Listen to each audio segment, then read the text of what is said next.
বয়ের জায়গায় বলে একটি সংখ্যা তা বারবার প্রমাণ করে দিয়েছেন মহেন্দ্র সিং ধোনি। গুজরাট টাইটান্সের বিরুদ্ধে ডান দিকে ঝাঁপিয়ে ক্যাচ ধরে আবার সেটা বোঝালেন ভাই।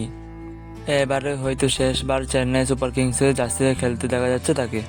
অধিনায়কত্ব ছেড়ে দিয়েছেন, দরকার না পড়লে ব্যাট করতেও নামছে না, তাতে কি? ফিটনেস যে এখনও কমেনি তা বুঝিয়ে দিয়েছেন ধোনি। গুজরাটে এই ইনিংসে অষ্টম ওভারে ঘটে এই ঘটনা। বল করেছিলেন ডেরিল মিচেল। তার তৃতীয় বলে গুজরাটের বিজয় শঙ্কর বল ডিফেন্স করতে যান, কিন্তু বল তার ব্যাটের কানায় লেগে পিছনে যায়। সঙ্গে সঙ্গে ডান দিকে ঝাঁপিয়ে ক্যাচ ধরেন ধোনি। সেই ক্যাচ দেখে অবাক হয়ে যান শঙ্কর নিজেই। কিছুক্ষণ পিছনের দিকে তাকিয়ে তারপরে সাজঘরের দিকে হাঁটতেন তিনি। সেই সময় ধোনির পাশে স্লিপে কোনো ফিল্ডার ছিলেন না, তাই ধোনিকে ঝাঁপতেই হতো। বল নিচের দিকে যাচ্ছিল, ফলে সেই ক্যাচ ধরা সহজ ছিল না। ধোনি সময় পেয়েছেন 0.60 সেকেন্ড, অর্থাৎ 1 সেকেন্ডেরও কম সময়ে বল কাছে পৌঁছেছেন তিনি।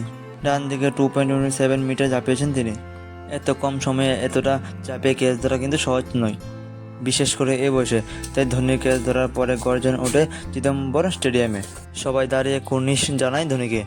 রয়্যাল চ্যালেঞ্জার্স ব্যাঙ্গালোরের বিরুদ্ধে প্রথম ম্যাচে ধোনি দুটি ভালো ক্যাচ ধরেছিলেন, শেষ বলে একটি রান আউটও করেছিলেন। কিন্তু আগের ম্যাচে ক্যাচ ধরতে ঝাঁপাতে হয়নি তাকে। এই ম্যাচে সেটা করতে হলো। ধোনি ঝাঁপালেন, ক্যাচ ধরলেন, কিন্তু চোখ মুখের অভিব্যক্তি বদলান না, যেমনটা কোনো দিন বদলায়নি। কেরিয়ারের শেষ প্রান্তে এসেও ধোনি বুঝিয়ে দিলেন ফিটনেস কোনো আপোস করেন না।